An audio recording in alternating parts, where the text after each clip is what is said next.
Vers Jésus. Chapitre 12. Que faire des doutes? Des chrétiens, et particulièrement les jeunes dans la foi, sont parfois troublés par les suggestions du scepticisme.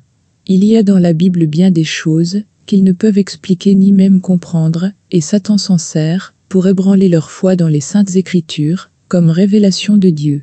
Comment pouvons-nous connaître la bonne voie, se demande-t-il. Si la Bible est véritablement la parole de Dieu, comment nous affranchir des doutes dont nous sommes obsédés? Dieu ne nous demande jamais de croire sans donner à notre foi des preuves suffisantes. Son existence, son caractère, la véracité de sa parole, tout cela est établi par des témoignages qui en appellent à notre raison, et ces témoignages sont abondants. Toutefois, Dieu n'a jamais enlevé la possibilité du doute. Notre foi doit reposer sur des preuves, et non sur une démonstration. Ceux qui désirent douter en auront l'occasion, tandis que ceux qui veulent réellement connaître la vérité trouveront des preuves abondantes qui affermiront leur foi. Il est impossible à un esprit borné de comprendre parfaitement les œuvres ou le caractère de l'infini. Cet être saint demeurera toujours enveloppé de mystères, même pour les esprits les plus transcendants et les intelligences les plus cultivées. Prétends-tu sonder les pensées de Dieu, parvenir à la connaissance parfaite du Tout-Puissant? Elle est aussi haute que les cieux, que feras-tu? Plus profonde que le séjour des morts, que sauras-tu? L'apôtre Paul pousse cette exclamation, ô profondeur de la richesse, de la sagesse et de la science de Dieu, que ses jugements sont insondables, et ses voies incompréhensibles.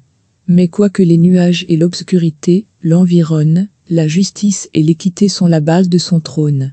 Nous pouvons pénétrer assez loin dans la connaissance des voies de Dieu à notre égard et des mobiles qui le guident pour savoir qu'il met une puissance infinie au service d'un amour incommensurable. Nous pouvons comprendre de ses desseins tout ce qui nous est utile.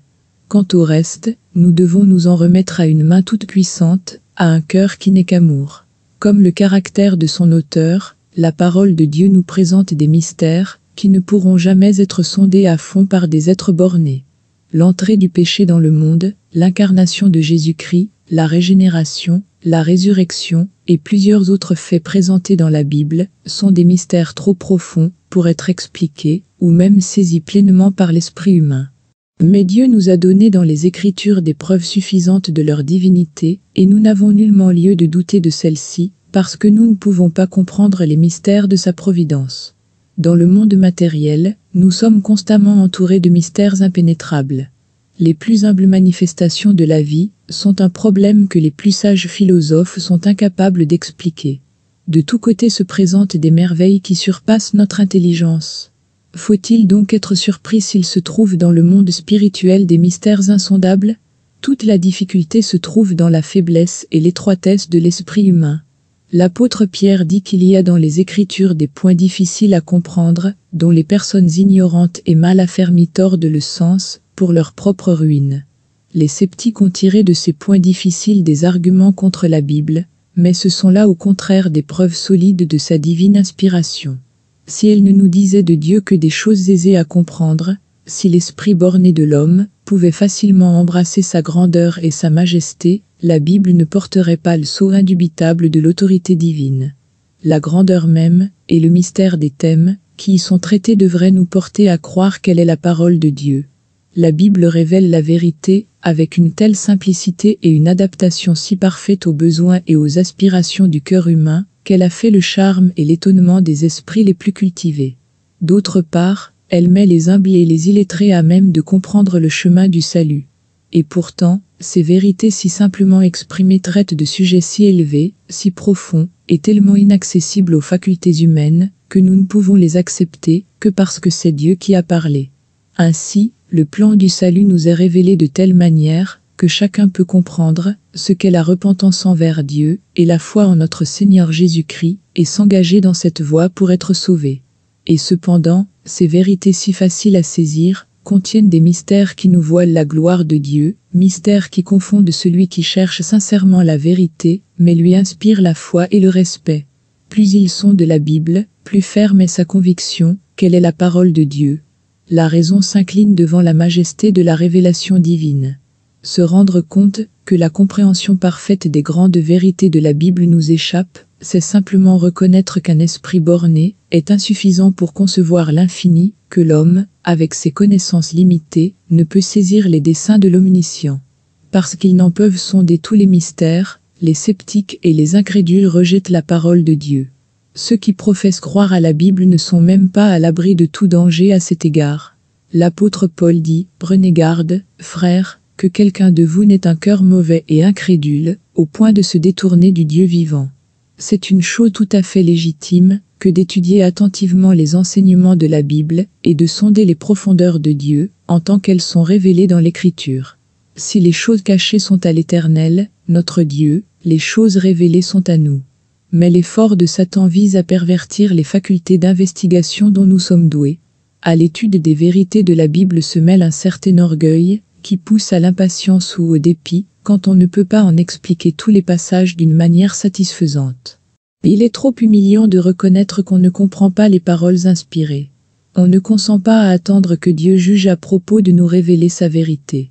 On a le sentiment qu'on peut comprendre les Écritures par sa propre sagesse, et, n'y arrivant pas, on est amené à nier virtuellement leur autorité. Il est vrai que bon nombre de théories et de doctrines populaires, qu'on suppose tirées de la Bible, n'y trouvent aucun fondement, et sont en réalité en opposition avec la teneur générale de ces pages inspirées. Ce fait, qui a été une occasion de doute et de perplexité pour bien des esprits, loin d'être attribuable à la parole de Dieu, est l'œuvre des hommes qui l'ont perverti. S'il était possible à des créatures humaines de parvenir à une parfaite intelligence de Dieu et de ses œuvres, arrivées à ce point, elles n'auraient plus de vérité à découvrir, plus rien à apprendre, plus de progrès à réaliser dans le développement de l'esprit et du cœur. Dieu ne serait plus l'être suprême, et l'homme, arrivé aux limites extrêmes de la connaissance et du progrès, cesserait d'avancer. Remercions Dieu de ce qu'il n'en soit pas ainsi. Dieu est infini, en lui sont cachés tous les trésors de la sagesse et de la science, et pendant toute l'éternité, les hommes ne cesseront de chercher et d'apprendre, sans jamais épuiser les trésors de sa sagesse, de sa bonté et de sa puissance.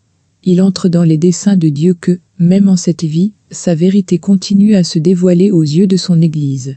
Et l'on ne peut obtenir l'intelligence de la parole de Dieu que par l'illumination de l'Esprit qu'il a donné. Personne ne connaît les choses de Dieu, si ce n'est l'Esprit de Dieu, car l'Esprit sonde tout, même les profondeurs de Dieu. Le Sauveur a fait cette promesse à ses disciples, quand le Consolateur sera venu, l'Esprit de vérité, il vous conduira dans toute la vérité. Il prendra de ce qui est à moi, et vous l'annoncera. Dieu désire que l'homme fasse usage de ses facultés. Plus que toute autre étude, celle de la Bible les fortifiera et les ennoblira.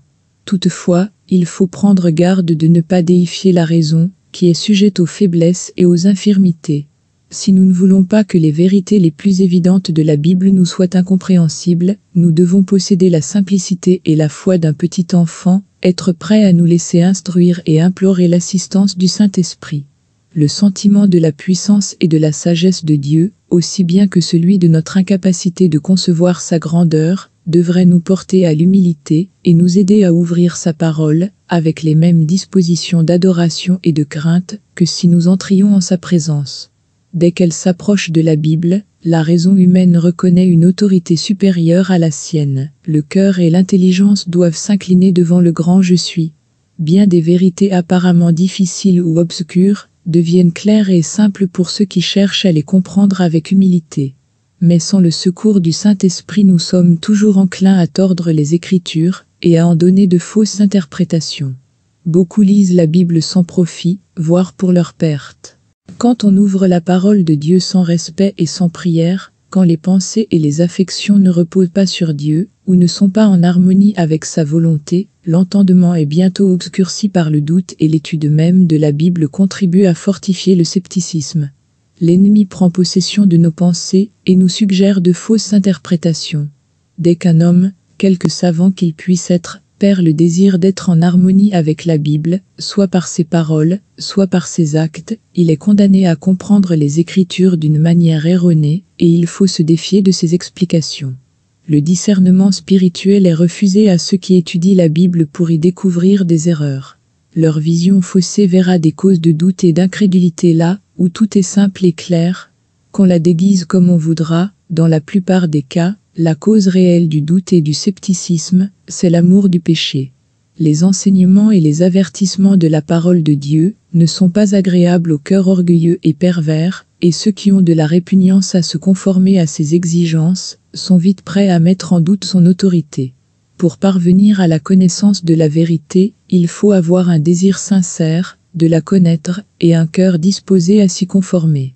Ceux qui entreprennent l'étude de la Bible dans ses sentiments trouveront des preuves évidentes et nombreuses de son inspiration divine et saisiront ces vérités qui les rendront sages à salut.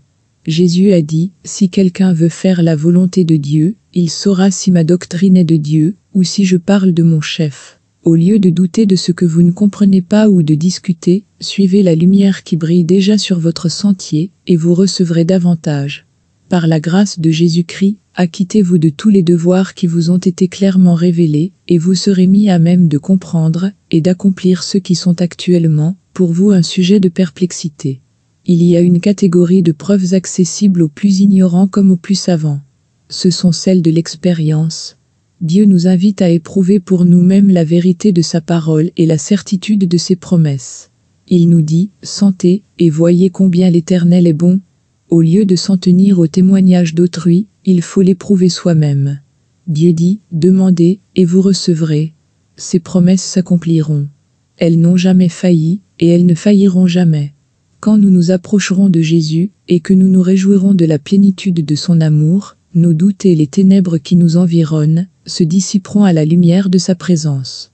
L'apôtre Paul dit que Dieu nous a délivrés de la puissance des ténèbres et nous a transportés dans le royaume du Fils de son amour.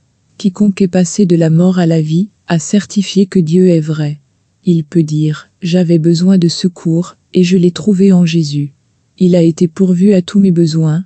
La faim de mon âme a été apaisée. Et maintenant la Bible est pour moi la révélation de Jésus-Christ. » Me demandez-vous, pourquoi je crois en Jésus? Parce qu'il est pour moi un divin sauveur. Et pourquoi je crois à la Bible? Parce que j'y ai trouvé la voix de Dieu parlant à mon âme. Nous pouvons avoir en nous-mêmes le témoignage que la Bible est la vérité, que Jésus est le Fils de Dieu. Nous savons que nous ne suivons pas des fables habilement conçues. L'apôtre Pierre exhorte ses frères à croître dans la grâce et dans la connaissance de notre Seigneur et Sauveur Jésus-Christ. À mesure que les enfants de Dieu croissent en grâce, ils obtiennent une intelligence de plus en plus claire de sa parole.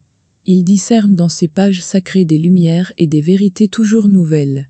C'est l'expérience qu'a pu faire l'Église de Jésus-Christ de tous les temps, et c'est celle qu'elle fera jusqu'à la fin. Le sentier des justes est comme la lumière resplendissante, dont l'éclat va croissant jusqu'au milieu du jour. Par la foi, nous pouvons plonger nos regards dans l'avenir et compter sur le moment béni où, selon les promesses de Dieu, nous connaîtrons un développement constant de notre intelligence. Les facultés humaines seront alors unies à la sagesse divine et toutes les puissances de notre être mises en contact direct avec la source de la lumière. Nous pouvons nous réjouir à la pensée que tout ce qui dans les voies de Dieu nous a angoissés ici-bas sera alors éclairci. Les choses difficiles à comprendre seront expliquées, et là où notre intelligence bornée ne découvre aujourd'hui que confusion, nous constaterons l'harmonie la plus parfaite. Aujourd'hui nous voyons au moyen d'un miroir, d'une manière obscure, mais alors nous verrons face à face. Aujourd'hui je connais en partie, mais alors je connaîtrai, comme j'ai été connu.